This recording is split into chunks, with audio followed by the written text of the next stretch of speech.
안녕하세요. 오늘은 인생의 중요한 전환점에서 자신을 다시 찾아가는 한 여성의 이야기를 들려드릴게요. 인생의 황혼기에 접어든 한 여성이 자신의 가치를 재발견하고 새로운 시작을 하게 되는 이야기입니다. 함께 따라가 볼까요? 햇살이 따스하게 비치는 어느 봄날 아침, 김지영은 평소처럼 일찍 일어나 창가에 서서 바깥 풍경을 바라봤어요. 올해로 65이 된 그녀는 매일 아침 이렇게 창밖을 바라보며 하루를 시작하는 것이 일상이 되었지요. 하지만 오늘따라 왠지 모를 공허함이 그녀를 감쌌어요. 지영은 5년 전에 남편 정훈을 잃었어요. 40년 넘게 함께한 반려자가 갑작스러운 심근경색으로 세상을 떠나자 그 상실감은 이루 말할 수 없었죠. 매일 아침 눈을 뜨면 옆자리가 비어 있는 것을 볼 때마다 가슴이 무너져 내리는 듯한 느낌이었어요. 정우는 항상 지영이 아침에 일어날 때면 따스한 미소로 우리 집사람 잘 잤어? 하고 물어보곤 했거든요. 그 목소리가 더 이상 들리지 않는다는 현실이 그녀를 괴롭혔죠. 밤이면 혼자 이불을 덮고 누워 천장만 바라보며 눈물을 흘린 날이 너무 많았어요. 그럴 때마다 자식들이 큰 힘이 되어 주었죠. 특히 장남 준혁 부부는 그녀가 혼자 된 후로 매주 찾아와 안부를 물어주었고, 명절이면 항상 지영의 집에서 함께 시간을 보냈어요. 준혁은 어릴 때부터 책임감이 강하고 부모를 챙기는 아이였어요. 남편이 세상을 떠난 후에도 자주 찾아와 집안일을 도와주고 가끔은 외식도 시켜주며 어머니가 우울함에 빠지지 않도록 했었죠.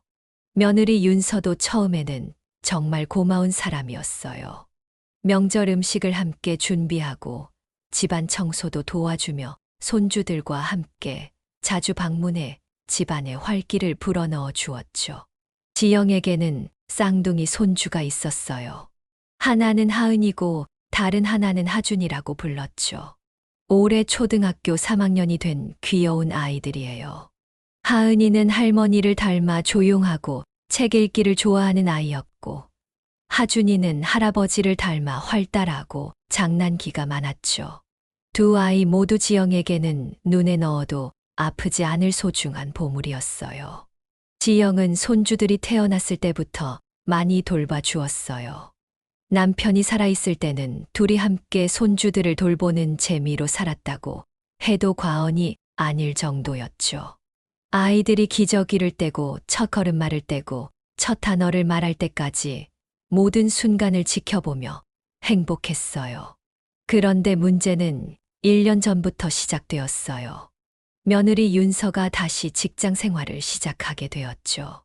대기업에서 일하다가 아이들을 낳고 경력이 단절되었던 윤서는 오랫동안 재취업을 준비했고, 마침내 IT 회사의 마케팅 부서의 과장급으로 들어갔어요. 처음에는 지영도 정말 기뻤어요. 윤서가 자기 꿈을 다시 찾아가는 모습이 보기 좋았으니까요. 면접 준비를 할 때도 지영이 아이들을 봐주며 응원했고, 합격 소식을 들었을 때는 함께 기뻐했죠. 윤서는 그때 지영을 꼭 안아주며 고맙다고 했어요. 어머님, 정말 감사해요. 어머님이 아이들 봐주시지 않았으면 저 준비할 수 없었을 거예요. 제가 꼭 성공해서 어머님께 보답할게요. 그 말을 들을 때만 해도 지영은 진심으로 기뻤어요. 자신이 조금이나마 도움이 될 수 있다는 것이 행복했거든요. 그래서 윤서가 일을 시작하고 아이들을 봐달라고 했을 때도 기꺼이 수락했죠. 그런데 윤서의 출근과 함께 지영의 생활은 완전히 바뀌었어요. 아침 7시에 어김없이 전화가 왔죠. 어머님, 오늘도 아이들 좀 봐주실 수 있으세요? 제가 아침 회의가 있어서 좀 일찍 나가야 하거든요. 아침 식사는 제가 준비해 놨으니까 데워서 주시기만 하면 돼요. 하준이 체육 가방에 체육복 넣는 것 잊지 마세요. 그리고 하은이는 오늘 미술학원 가는 날이라 미술도구 챙겨주셔야 해요. 처음에는 기꺼이 손주들을 돌봐주었어요. 아이들이 학교에 가기 전 아침 식사를 챙겨주고 등교를 시키고, 오후에는 학교에서 데려와 저녁까지 봐주는 일이 일상이 되었죠. 가끔은 준혁이 야근할 때면 아이들을 재워서 다음날 아침에 보내기도 했어요.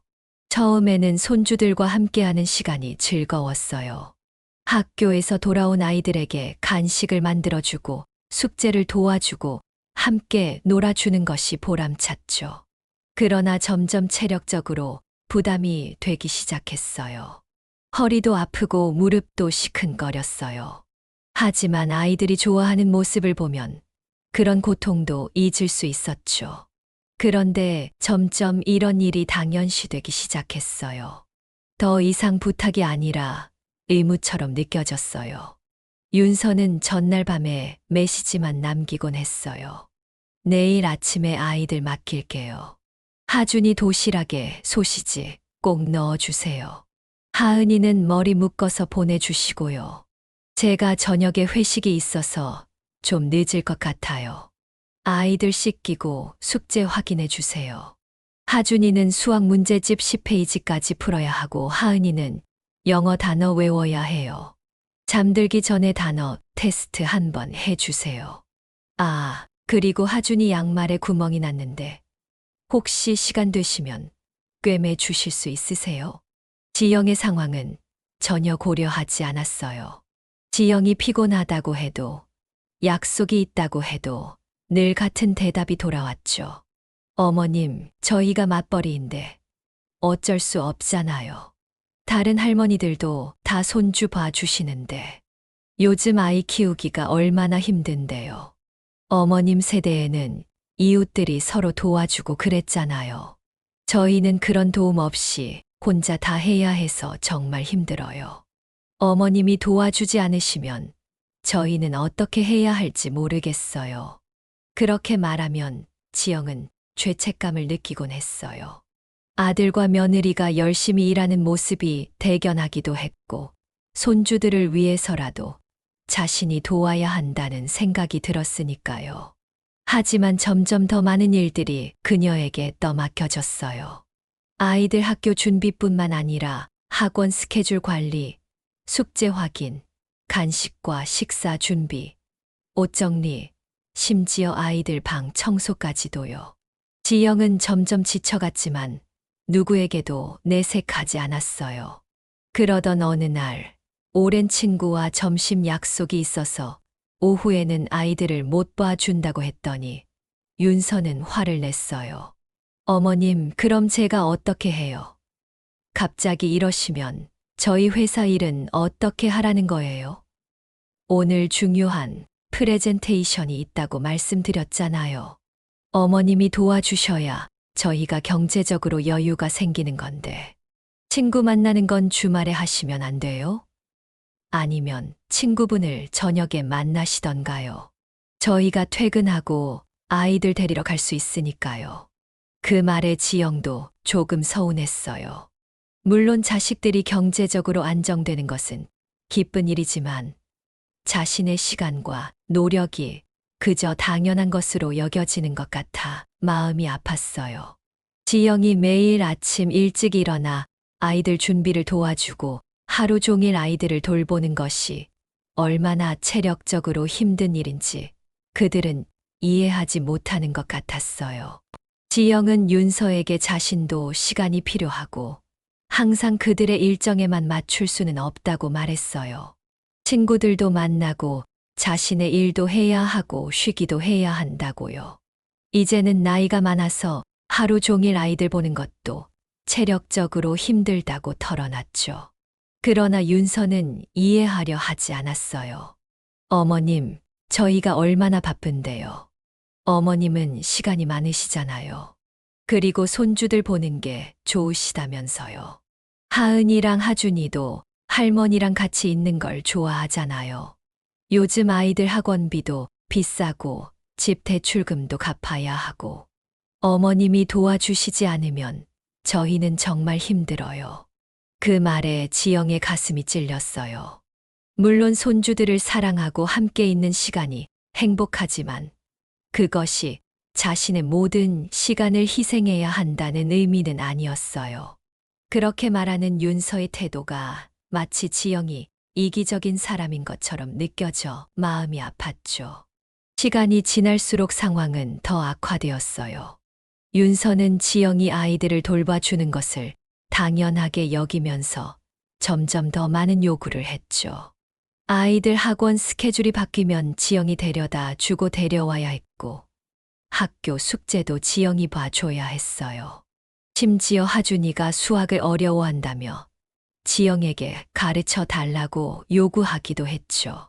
지영은 이미 오래전에 학교를 졸업했고, 요즘 교육 방식은 자신이 배웠던 것과 많이 다르다고 설명해도 소용없었어요. 윤서는 어머님, 그냥 하준이랑 같이 문제집 풀어보세요. 어차피 초등학교 3학년 수학이면 어렵지 않잖아요. 제가 너무 바빠서 아이들 공부까지 봐줄 시간이 없어요. 어머님이 좀 도와주세요. 라고 했어요. 지영은 매일 밤 지친 몸을 이끌고 집에 돌아와 쓰러지듯 잠들곤 했어요. 아침부터 저녁까지 손주들을 돌보는 일은 생각보다 훨씬 체력적으로 힘들었어요. 특히 요즘 아이들은 학원도 많이 다니고 숙제도 많아서 그것을 관리하는 것만으로도 큰 일이었죠. 이렇게 지친 상태로 계속 살아야 하나 고민이 많았어요. 그러다 결정적인 일이 있었어요. 지영은 요즘 허리가 많이 아파서 침을 맞으러 다니고 있었는데 침값이 꽤 비쌌어요. 한 번 치료받을 때마다 5만 원씩 내야 하는데 일주일에 2번은 가야 했죠. 연금으로 생활하는 지영에게는 부담되는 금액이었어요. 그래서 조심스럽게 준혁에게 말했어요. 아들아, 엄마가 요즘 허리가 많이 아파서 침을 맞으러 다니는데 한 달에 40만 원 정도 나가네. 생활비도 빠듯한데 치료비까지 내다 보니 좀 부담되네. 엄마 용돈 좀 주면 어떨까? 내가 너희 아이들 봐주는 것도 사실 힘들긴 하거든. 그 말을 들은 준혁은 잠시 어색한 표정을 짓더니 며느리와 상의해 보겠다고 했어요. 며칠 후 준혁이 다시 찾아왔을 때 그의 표정은 이미 답을 말해주고 있었어요. 창백한 얼굴로 머뭇거리며 말을 꺼냈죠. 엄마, 그게 윤서랑 얘기해 봤는데 지금 우리가 집 대출이랑 아이들 학원비 때문에 좀 빠듯해서 정말 미안해요. 조금만 더 기다려 주시면 제가 꼭 챙겨드릴게요. 지금은 정말 여유가 없어서. 지영은 괜찮다고 자신이 너무 부담을 줬나 보다고 알아서 하겠다고 말했어요. 준혁은 나중에 여유가 생기면 꼭 챙겨드리겠다며 미안하다고 거듭 사과했고, 지영은 괜찮다고 아들도 힘든 건 이해한다고 말했어요. 하지만 정말 괜찮지 않았어요. 매일같이 아이들을 위해 시간을 내주고 체력을 소모하고 있는데 작은 보상도 받을 수 없다니 서운했어요. 더구나 며칠 후 윤서가 새 명품 가방을 들고 온 것을 보았을 때는 속이 쓰렸어요. 그 가방 가격이면 지영의 치료비를 몇 달은 낼 수 있을 텐데 하는 생각이 들었죠. 윤서는 그것이 회사에서 인센티브 받아서 산 가방이라며 자랑했어요. 지영은 윤서가 열심히 일해서 상도 받고 좋다고 했지만 속으로는 많이 서운했어요. 감사하다는 말을 하면서도 정작 지영이 도움이 필요할 때는 외면하는 그 모습이 정말 이해되지 않았어요. 지영의 치료비를 부담스러워하면서 명품 가방은 살 수 있다는 것이 이해되지 않았죠. 그 주말 윤서가 아이들을 데리러 왔을 때 이야기가 시작되었어요. 지영은 그날따라 허리가 너무 아파서 진통제를 먹고 있었어요. 윤서는 다음 주 수요일에 회사에서 중요한 발표가 있어서 화요일 밤에 아이들을 지영의 집에서 재우고 가도 되는지 물었어요. 밤늦게까지 준비해야 할 것 같다고요. 지영은 그날 병원에 가야 한다고 침 맞으러 가기로 했다고 말했어요. 그러자 윤서는 병원은 다른 날로 미루면 안 되냐며 제발 좀 봐달라고 했죠. 이번 발표가 정말 중요하고 승진이 걸려 있다고요. 지영이 아이들 아빠는 못 봐주냐고 묻자 준혁도 바쁘다고 하며 지방 출장이 있다고 했어요. 윤서는 계속해서 제발 도와달라고 이번만 도와주면 정말 잘하겠다고 말했어요. 지영은 깊은 한숨을 내쉬었어요. 이런 상황이 이제는 너무 지겨웠어요.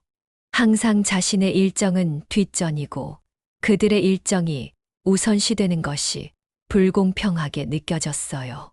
지영은 솔직하게 말했어요. 자신이 요즘 많이 지쳤고 매일 아침부터 저녁까지 아이들 보는 게 쉬운 일이 아니라고요.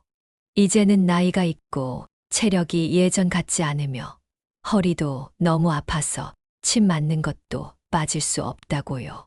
그러자 윤서는 놀라운 말을 했어요. 어머님, 저희가 맞벌이 하는 게 어머님 때문도 있잖아요.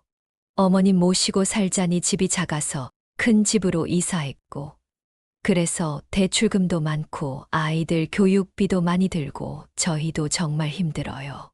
그 말에 지영은 충격을 받았어요. 자신이 언제 큰 집에 살자고 했던가요? 오히려 자신의 집에서 혼자 살고 있는데 그들이 가끔 와서 봐주는 것뿐인데, 그런데 마치 자신이 그들에게 부담을 주는 존재인 것처럼 말하는 윤서의 태도에 심한 배신감을 느꼈어요. 지영은 자신이 언제 그들에게 큰 집에 살자고 했느냐고, 자신은 자기 집에서 잘 지내고 있다고, 그리고 자신이 그들에게 경제적으로 부담을 준 적이 있냐고 물었어요. 윤서는 그게 중요한 게 아니라며 아무튼 자신들이 지금 경제적으로 여유가 없다고 했어요. 지영이 아이들 봐주는 게 최대한의 도움이고 다른 집은 아이 돌봄 서비스 쓰는데 한 달에 200만 원씩 든다며 자신들이 그걸 어떻게 감당하냐고 했어요. 지영은 그 순간 무언가를 확 깨닫는 느낌이 들었어요. 자신이 지금까지 그들에게 이용당하고 있었던 건 아닐까 하는 생각이 들었죠. 그들에게 지영은 그저 무료 베이비시터였던 것이고 지영의 시간과 노력에 대한 어떤 보상도 고려하지 않았던 거예요. 더구나 지영이 아프다고 호소해도 그들은 자신들의 일이 더 중요하다고 생각했어요. 그날 이후로 지영은 조금씩 변화를 주기 시작했어요. 먼저 수요일과 금요일은 친구들과의 모임이 있다며 아이들을 볼 수 없다고 선언했죠. 사실 친구 모임은 핑계였고 그저 자신의 시간을 갖고 싶었을 뿐이었어요. 하지만 그들에게 솔직하게 말하면 이해받지 못할 것 같아 거짓말을 할 수밖에 없었죠. 윤서는 처음에는 불만을 토로했지만 지영이 단호하게 나오자 어쩔 수 없이 다른 방법을 찾아야 했어요. 윤서는 수요일과 금요일은 정말 안 되냐며 자신들이 어떻게 해야 할지 모르겠다고 했어요. 지영은 미안하지만 그날들은 정말 안 된다고, 친구들과 약속이 있고 나이 들면서 서로 의지하고 있다고 말했어요. 그들도 다른 방법을 찾아보라고, 아이돌봄 서비스도 있고 방과 후 교실도 있지 않냐고 제안했죠. 윤서는 한숨을 쉬며 방과 후 교실을 알아보겠다고 했어요. 하지만 그럼 숙제는 누가 봐주냐며 자신들이 퇴근하면 벌써 늦은 시간이라고 했어요. 지영은 그건 그들이 해결해야 할 문제라고, 자신이 매일 도와줄 수는 없다고 잘라 말했어요. 그렇게 말하고 나니 마음이 한결 가벼워졌어요. 조금이나마 자신의 시간을 되찾은 기분이었죠. 수요일과 금요일에는 실제로 친구들을 만나기도 하고 때로는 그냥 집에서 쉬기도 했어요. 오랜만에 자신의 취미였던 뜨개질도 다시 시작했고 좋아하던 드라마도 볼 수 있었죠. 물론 나머지 날에는 여전히 아이들을 돌봐주었지만 그래도 일주일에 이틀은 온전히 자신의 시간을 가질 수 있어서 좋았어요. 하지만 윤서와 준혁은 점점 더 불만을 표출했어요. 지영이 도와주지 않는 날이 생기자 그들의 일상이 얼마나 불편해졌는지 끊임없이 말했죠. 마치 지영이 그들에게 큰 피해를 주는 것처럼 말했어요. 그러면서도 여전히 지영의 건강 문제나 경제적 어려움에 대해서는 외면했어요. 그리고 2달 전, 지영은 깜짝 놀랄 만한 소식을 들었어요. 오랫동안 연락이 끊겼던 여동생 미영이 캐나다에서 돌아온다는 거였죠. 미영은 25년 전 캐나다로 이민을 간 후 그곳에서 베이커리 사업을 하며 성공적인 삶을 살았어요. 결혼은 하지 않았지만 사업에서 큰 성공을 거두어 경제적으로 여유로운 생활을 하고 있다고 들었죠. 그런 미영이 이제는 사업을 파트너에게 넘기고 한국에서 여생을 보내기로 했다고 해요. 그리고 지영에게 함께 살자고 제안했어요. 언니, 내가 밴쿠버에 집이 있는데 겨울에는 거기서 지내고 여름에는 한국에서 지내면 어때? 언니도 나이가 있으니 이제 좀 편하게 살아야지. 내가 언니 모실게. 허리 아프다며? 캐나다에 가면 좋은 병원도 많아. 내가 다 해결해 줄 테니 걱정 말고. 처음에는 망설였어요. 아무리 오랫동안 못 봤던 여동생이라고 해도 갑자기 함께 살자는 제안은 쉽게 결정할 수 있는 문제가 아니었으니까요. 게다가 캐나다는 너무 멀고 낯선 곳이라 두려움도 있었어요. 하지만 미영의 진심 어린 제안과 최근 며느리와의 갈등으로 이내 지영은 진지하게 고민하기 시작했어요. 언니, 우리 이제 나이도 있으니까 서로 의지하며 살자. 내가 사업할 때는 언니 신경 못 썼지만 이제는 정말 언니랑 시간 보내고 싶어. 캐나다에서 지내면 정말 좋을 거야. 날씨도 좋고 의료 시스템도 훌륭하고 언니 허리 치료도 제대로 받을 수 있어. 미영의 말을 들으니 마음이 흔들렸어요. 아파도 치료비를 걱정해야 하는 현실과 자식들에게 무시당하는 서러움을 생각하면 미영의 제안이 매력적으로 느껴졌죠. 며칠간 고민한 끝에 지영은 미영의 제안을 받아들이기로 했어요. 일단 캐나다에 가서 3개월 정도 지내보고 적응이 안 되면 다시 돌아오면 된다고 생각했어요. 미영은 정말 기뻐했어요. 언니 정말 결정한 거야? 너무 기뻐. 내가 언니 비행기 표 예약해 줄게. 12월부터 3월까지 밴쿠버에서 지내다가 봄에 한국으로 돌아오자. 언니가 한국에 있을 때는 내가 서울에 집을 구해서 함께 살면 돼. 그리고 지난주 지영은 결심을 굳혔어요. 준혁 부부에게 식사 자리를 마련해 결정을 알렸죠. 고급 레스토랑에서 만난 것은 미영이 모든 비용을 지불하겠다고 했기 때문이에요. 나 다음 달부터 미영이랑 캐나다 가기로 했어. 준혁은 놀란 표정으로 물었어요. 엄마, 갑자기 무슨 소리예요? 캐나다는 왜요? 그리고 이모랑은 언제부터 그렇게 가까워진 거예요? 평소에는 연락도 안 하시더니. 지영은 미영이 최근에 한국에 왔었고 그동안 사업한다고 바빴는데 이제 은퇴해서 자신과 시간을 보내고 싶어 한다고 설명했어요. 미영이 밴쿠버에 집이 있고 거기서 함께 지내자고 했으며 겨울에는 따뜻한 캐나다 서부에서 지내고 여름에는 한국에 와서 지내기로 했다고요. 윤서의 표정이 굳어졌어요. 아마도 머릿속으로 급하게 계산을 하고 있었겠죠. 아이들을 누가 돌봐줄 것인지, 학원비는 어떻게 해결할 것인지, 자신의 직장 생활은 어떻게 유지할 것인지. 어머니, 얼마나 계실 예정이세요? 애들은 어떻게 하고요? 갑자기 이러시면 저희가 준비할 시간도 없잖아요. 지영은 미영이 겨울 내내 있자고 하니 최소 45개월은 있을 것 같다고 했어요. 아이들과는 화상통화로 자주 연락할 거고 방학 때 아이들을 데리고 놀러 오라고 했죠. 미영이 비행기 표도 사준다고요. 엄마, 갑자기 이러시면 저희가 당황스러워요.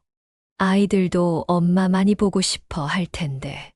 그리고 엄마 나이에 장거리 비행기 타고 캐나다까지 가는 게 쉽지 않을 텐데. 지영은 쓴웃음을 지었어요. 그래, 평소에는 아이들이 나를 얼마나 필요로 하는지 생각도 안 하더니 내가 없으니까 그런 걱정이 드는구나.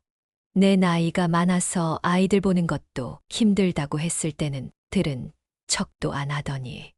윤서는 당황한 듯 했어요. 어머님, 저희가 어머님 도움 많이 받았죠. 감사하게 생각하고 있어요. 그런데 이렇게 갑자기 가시면 저희가 정말 곤란해요.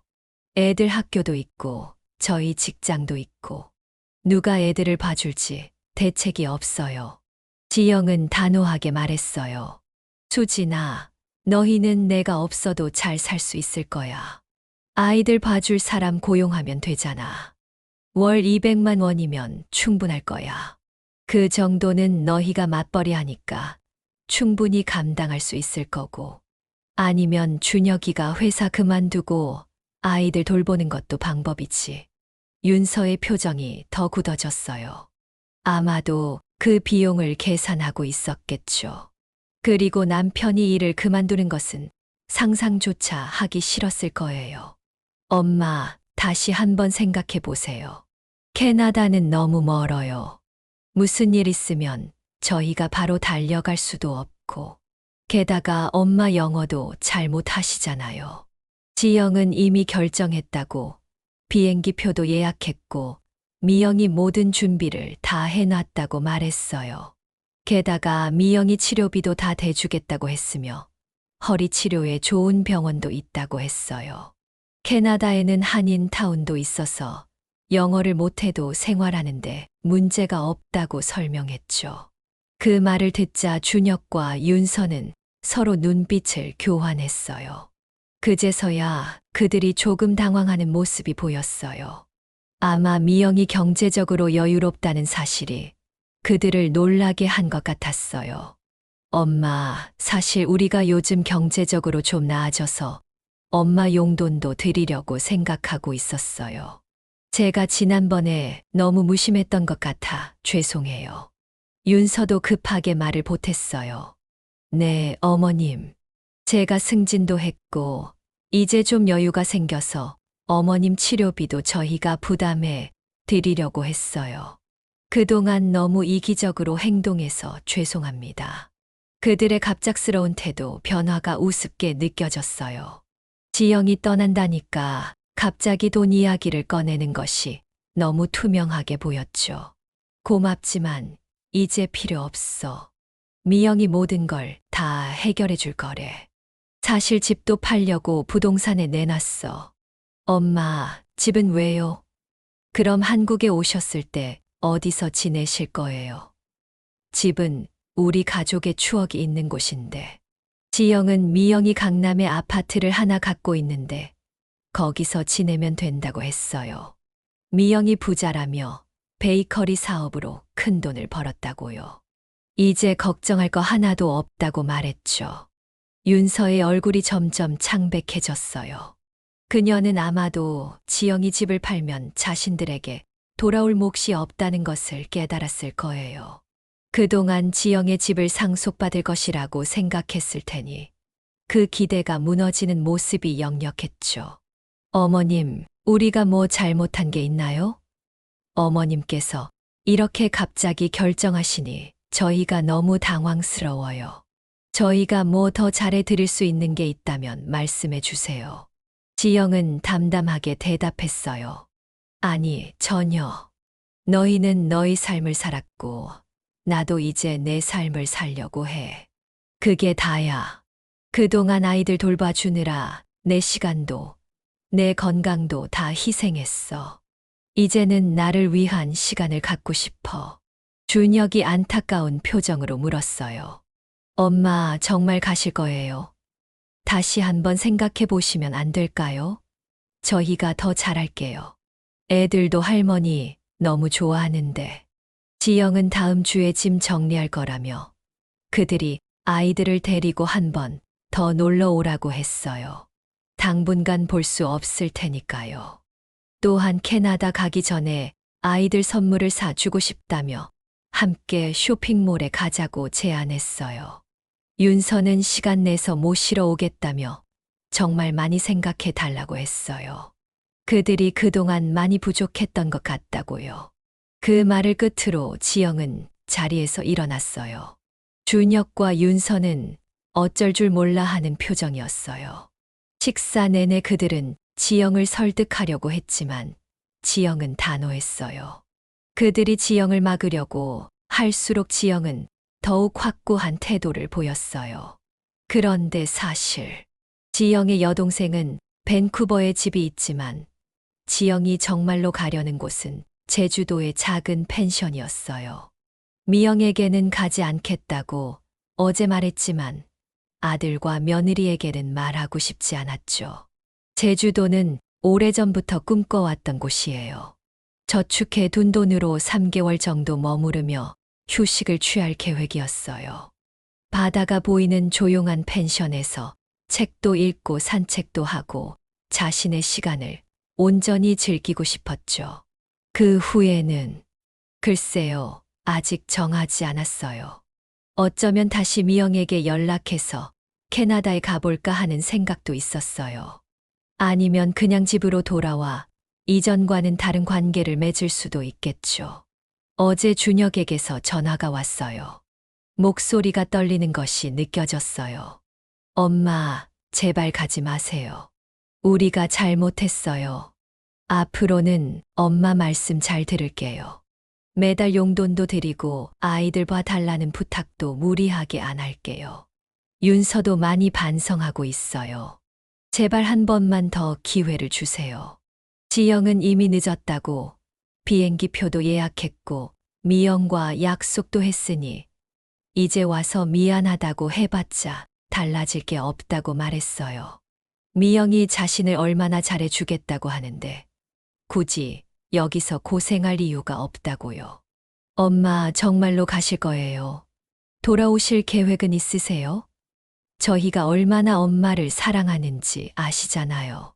아이들도 할머니 없으면 어떡하냐고 매일 물어봐요. 지영은 글쎄, 아직은 모르겠다고. 거기 생활이 너무 좋아서 당장은 돌아갈 생각이 없다고 했어요. 미영이 아예 캐나다에 정착하라고 하는데 그것도 나쁘지 않을 것 같다고요. 준혁의 한숨 소리가 전화기 너머로 들렸어요.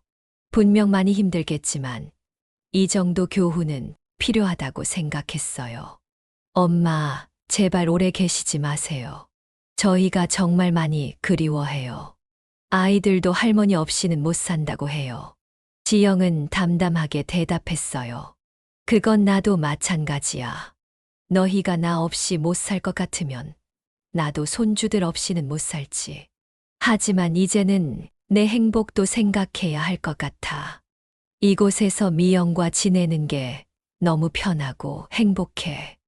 미영이 미용실도 데려가 주고 맛있는 것도 사주고 영화도 보러 다니고 정말 오랜만에 누군가에게 받는 느낌이 들어서 좋네. 엄마, 저희도 앞으로는 엄마한테 잘할게요. 제발 돌아오세요. 지영은 생각해보겠다고 지금은 통화를 그만하자고 했어요. 미영과 쇼핑 가기로 했다고요. 시간이 흘러 2달이 지났을 때 지영은 슬슬 집으로 돌아갈 준비를 했어요. 제주도에서의 시간은 정말 행복했지만 이제는 현실로 돌아가야 할 때라고 느꼈어요. 그리고 솔직히 말하면 손주들이 너무 보고 싶었죠. 하지만 그냥 돌아가기보다는 확실한 변화를 이끌어내고 싶었어요. 그래서 준혁에게 마지막 전화를 걸었어요. 준혁아, 나 다음 주에 한국에 돌아갈까 해. 정말요? 엄마 정말 다행이에요. 언제 오세요? 제가 공항으로 마중 나갈게요. 그런데 조건이 있어. 네, 무슨 조건이요? 내가 돌아가면 이제는 아이들을 매일 볼 수 없어. 일주일에 이틀만 봐줄 거야. 그것도 낮 시간에만. 밤에는 데려가. 그리고 매달 용돈 30만 원도 줘야 해. 내 치료비도 너희가 부담해야 하고. 네, 엄마. 당연하죠. 저희가 모두 수락할게요. 그동안 엄마한테 너무 무심했던 것 같아요. 정말 죄송합니다. 그리고 윤서한테도 말해. 내가 아이들 돌봐주는 건 당연한 게 아니라 나의 선택이라는 걸 명심하라고. 내가 도와주는 시간에는 고마워해야 하고 내 시간을 존중해야 해. 네, 엄마. 윤서도 많이 반성하고 있어요. 이제는 달라질 거예요. 저도 더 많이 집안일 돕고 아이들 돌보고 있어요. 그래, 그거 참 다행이구나. 그럼 다음 주 화요일에 인천공항으로 도착할 거야. 마중 나와. 사실 지영은 그 다음 날 제주도에서 서울로 돌아왔어요. 하지만 준혁에게는 일주일 후에 캐나다에서 돌아온다고 했죠. 그동안 지영은 서울에 있는 집에서 쉬면서 앞으로의 계획을 세웠어요. 집을 정리하고 오랜만에 만나는 친구들과 시간도 보내고 자신을 위한 시간을 가졌어요. 그리고 마침내 약속한 날, 인천공항으로 준혁이 마중을 나왔어요. 도착 시간 1시간 전부터 기다리고 있었다고 했어요. 윤서와 아이들도 함께 와 있었고, 하은이와 하준이는 지영을 보자마자 달려와 안겼어요. 윤서는 눈물을 글썽이며 지영에게 큰 꽃다발을 건넸어요. 어머님, 정말 보고 싶었어요. 그동안 어머님 없이 저희가 얼마나 힘들었는지 몰라요. 어머님의 소중함을 이제야 깨달았습니다. 앞으로는 정말 잘할게요. 준혁도 진심 어린 목소리로 말했어요. 엄마, 정말 돌아오시다니 다행이에요. 저희가 정말 많이 반성했어요. 이제부터는 엄마가 원하시는 대로 해드릴게요. 지영은 그들의 진심 어린 사과를 받아들였어요. 아이들도 지영을 너무 그리워했다고 했고, 매일 지영의 사진을 보며 울었다고 했어요.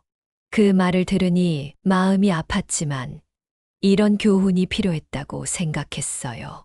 집으로 돌아오는 길에 윤서는 조심스럽게 지영에게 말을 걸었어요. 어머님, 캐나다에서 지내시는 동안 저희가 많은 것을 깨달았어요. 어머님이 얼마나 많은 일을 해주셨는지, 그리고 저희가 그것을 당연하게 여겼다는 것도요. 정말 죄송합니다. 앞으로는 어머님 말씀대로 일주일에 이틀만 아이들을 봐주세요. 나머지는 저희가 알아서 할게요. 제가 회사에 말해서 탄력 근무제로 바꿨어요. 이제는 아이들 학교 시간에 맞춰서 일찍 퇴근할 수 있게 됐어요. 준혁도 회사의 양해를 구해서 재택근무를 늘렸다고. 이제는 윤서와 자신이 번갈아가며 아이들을 돌볼 거라고 했어요. 그리고 지영의 통장에 매달 50만 원씩 용돈을 넣어주겠다고. 치료비도 모두 부담하겠다고 약속했어요. 지영은 그들의 말을 들으며 미소를 지었어요. 자신의 작은 거짓말이 그들에게 큰 교훈을 준 것 같아 다행이라는 생각이 들었어요. 물론 그들에게 진실을 말해야 할지 고민도 했지만 지금은 그냥 이대로 두기로 했어요.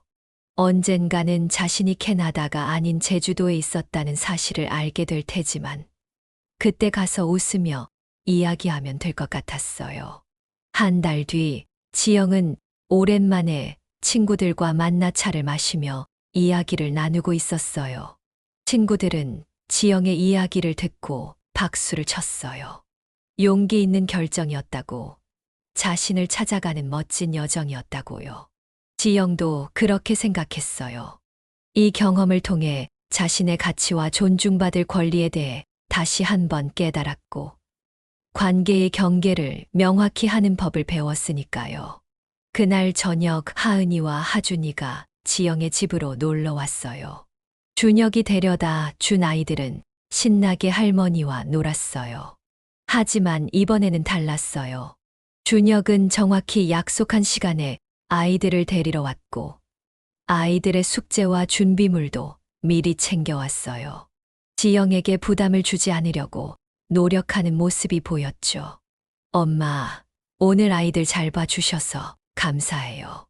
다음 주 화요일에 또 부탁드릴게요. 그리고 이번 주말에 저희 집에 와서 식사 한번 하세요. 제가 요리할게요.